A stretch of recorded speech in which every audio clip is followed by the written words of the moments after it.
boy was maybe 7, sitting on a blanket on the sidewalk, old guitar in his lap, too big for his small hands, but he was trying, fingers fumbling, finding the chords, playing yesterday, slowly, imperfectly, but with determination, with hope, with the belief that music could change things, could help, could save them.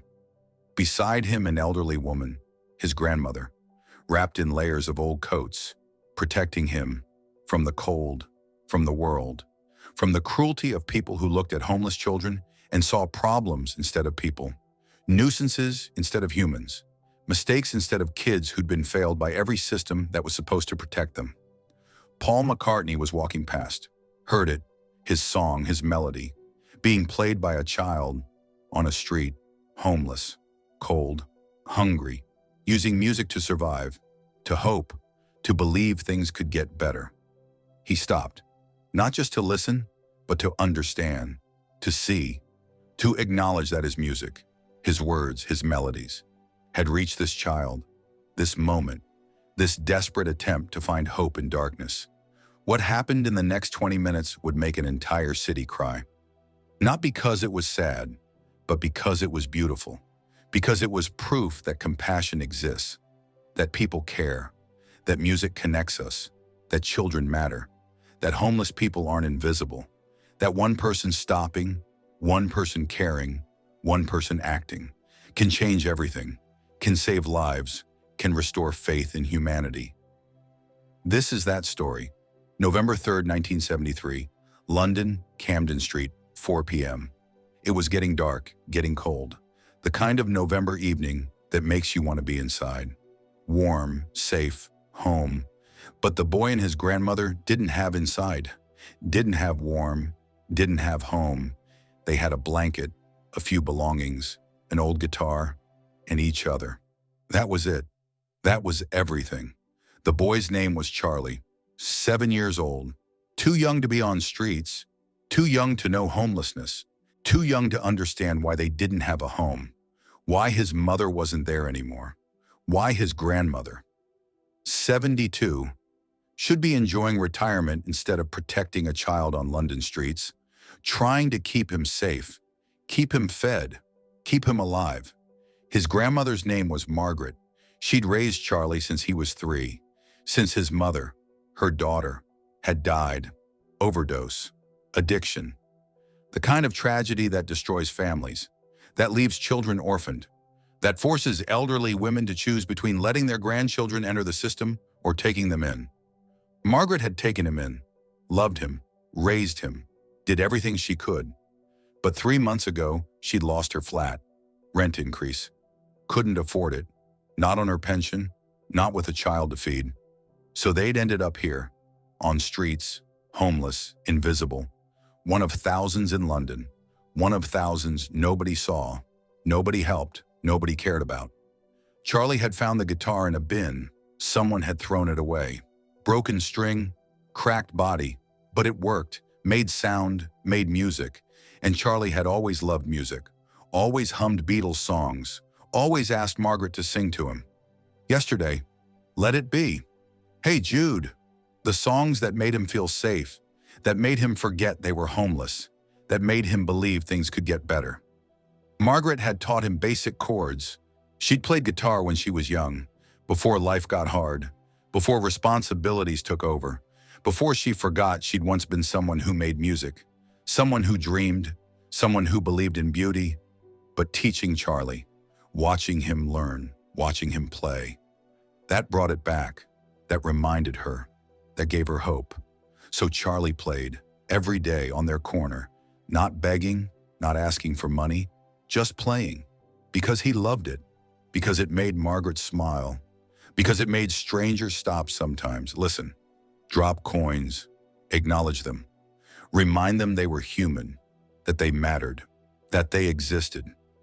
That afternoon, Charlie was playing Yesterday, his favorite, Margaret's favorite, the song about losing something beautiful, about missing what used to be, about yesterday when things were better, when life made sense, when home existed. It was their song, their story, their reality. And Charlie played it like he understood, like he'd lived it, like he was singing their truth to a world that didn't want to hear it. Paul McCartney was walking through Camden, alone. No entourage, no security, just walking, thinking, processing. Life had been complicated. The Beatles had broken up 3 years earlier. He was solo now, making his own music, finding his own identity. But he missed it sometimes. Missed the brotherhood, missed the simplicity, missed yesterday, when things were easier, when they were the Beatles, and that was everything. He heard it before he saw it. His song, being played, poorly, slowly, but honestly, really honestly. Like whoever was playing it understood, really understood, what the song meant, what it felt like to miss yesterday, to wish things could go back, to mourn something beautiful that was gone. He stopped, looked, saw them, an elderly woman, a small boy, on a blanket, homeless, cold, the boy playing guitar, too big for his hands, but trying, really trying, playing yesterday like it mattered, like it meant something, like it was keeping them alive. Paul felt something break inside him. This child, this beautiful child, homeless, on streets, playing his song, his words, his melody, using it to survive, to hope, to believe. That's what music was supposed to do. That's what he'd always wanted, for his songs to help people, to mean something, to matter, but seeing it, seeing this child, this reality, this desperation, that hurt, that broke him, that made him understand his music mattered, really mattered, in ways he'd never fully understood. He walked over, slowly, carefully, didn't want to scare them, knelt down, at their level, at Charlie's level. "Hello, that's a beautiful song you're playing. Do you know it?" Charlie looked up, big eyes, wary eyes. "Yesterday, by the Beatles. It's Grandma's favorite, and mine." "Mine too," Paul said gently. "It's a special song, about missing things, missing people, missing times when things were better." "Do you miss things?" Charlie nodded. "I miss home. I miss having a room. I miss my toys. But Grandma says we can't go back, says we have to be brave, have to keep going forward, have to find new home. So I play this song, because it helps, because it reminds me yesterday was real, that we had home once, that maybe we can have it again." Margaret put her hand on Charlie's shoulder. Protective. "We're all right. We manage. Charlie's a good boy, very brave, very strong." Paul looked at Margaret, really looked, saw exhaustion, saw determination, saw love, fierce love, the kind that makes elderly women sleep on streets to protect grandchildren, the kind that sacrifices everything, asks for nothing, just keeps going, keeps surviving, keeps loving. "How long have you been on streets?" 3 months, lost our flat, rent went up, couldn't afford it. So here we are, but we're managing, we're survivors, we'll be all right. "Where do you sleep?" "Shelter sometimes when there's space, streets when there's not. We stay safe, stay together. That's what matters, being together." Paul felt tears, couldn't hold them back. This was wrong, this was cruel. This child, this woman, homeless, cold, hungry, sleeping on streets, in one of the richest cities in the world, in a place that should protect children, should honor elderly, should care for people, but didn't see them, didn't help, didn't care, just walked past, ignored, pretended they didn't exist. "What's your name?" Paul asked Charlie. Charlie Mitchell." "Charlie, I'm Paul, and I wrote that song, the one you're playing. Yesterday I wrote it, about missing things, missing people, missing times when things were simpler. And you play it beautifully, really beautifully, like you understand what it means. That's rare, that's special. Thank you for that." Charlie's eyes went wide. "You wrote it? You're Paul? Paul McCartney? From the Beatles? That's impossible. Paul McCartney doesn't talk to kids like me, to homeless kids, to nobody kids." "You're not nobody," Paul said firmly. "You're Charlie. You're a person, a beautiful person, a talented person, and you matter. You matter so much." Don't ever think you're nobody. Don't ever let anyone make you feel invisible. You're seen. You're valued. You're important. Never forget that. Paul stood up, looked at the crowd that had gathered, people watching, listening, understanding something important was happening, something rare, something beautiful. This is Charlie and his grandmother Margaret. They're homeless, living on streets, surviving, and Charlie plays guitar, plays my song, Yesterday, beautifully, with understanding, with feeling, with truth. And they need help. They need home. They need safety. They need what every person deserves: shelter, food, dignity. And I'm going to help them, right now, today. But I can't do it alone. London, will you help me? Will you help Charlie? Will you help Margaret? Will you show them they matter? That they're seen? That they're cared for? The crowd erupted, not with noise, with action.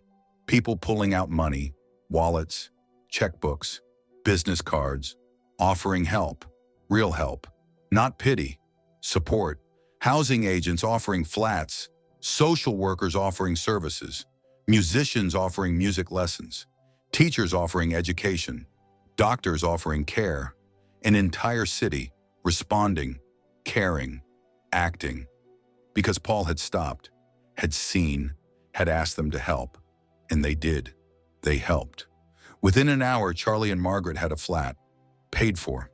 First year's rent covered by Paul and donations from crowd. Furnished by local businesses, stocked with food by neighbors, warm, safe, home. They had social services support, medical care.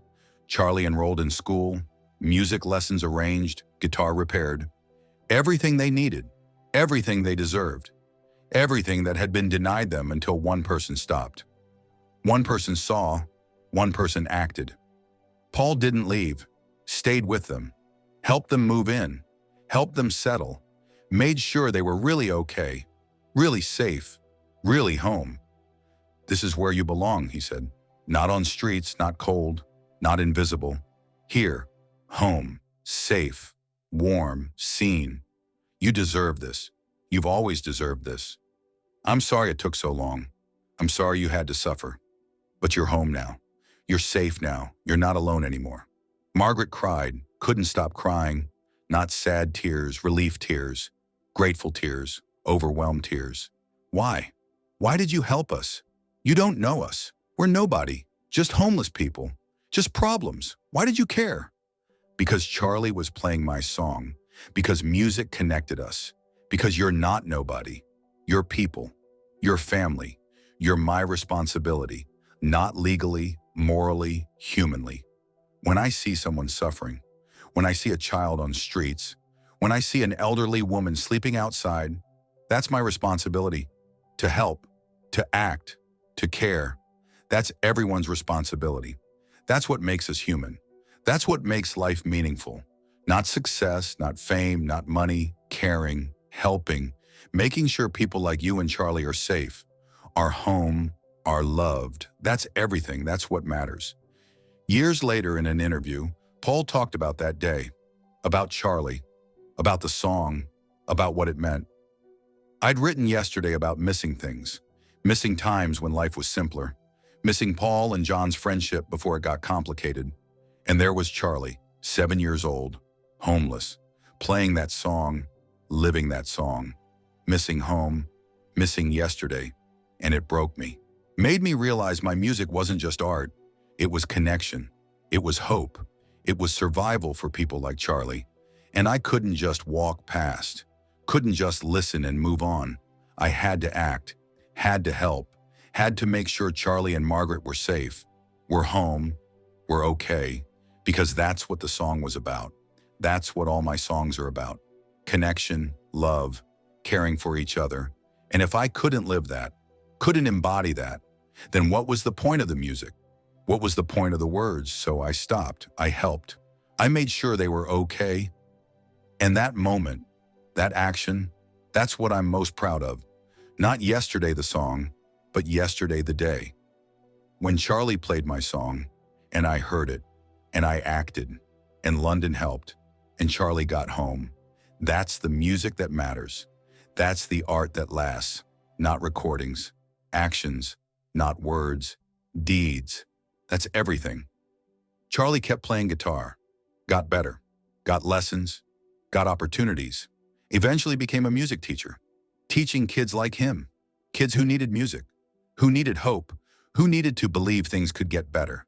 And he always told them about that day, about Paul, about the song, about what happened when one person stopped, one person cared, one person acted. That's what music is for, he'd say. Not entertainment, connection, hope, change. One person caring can change everything. One person stopping can save a life.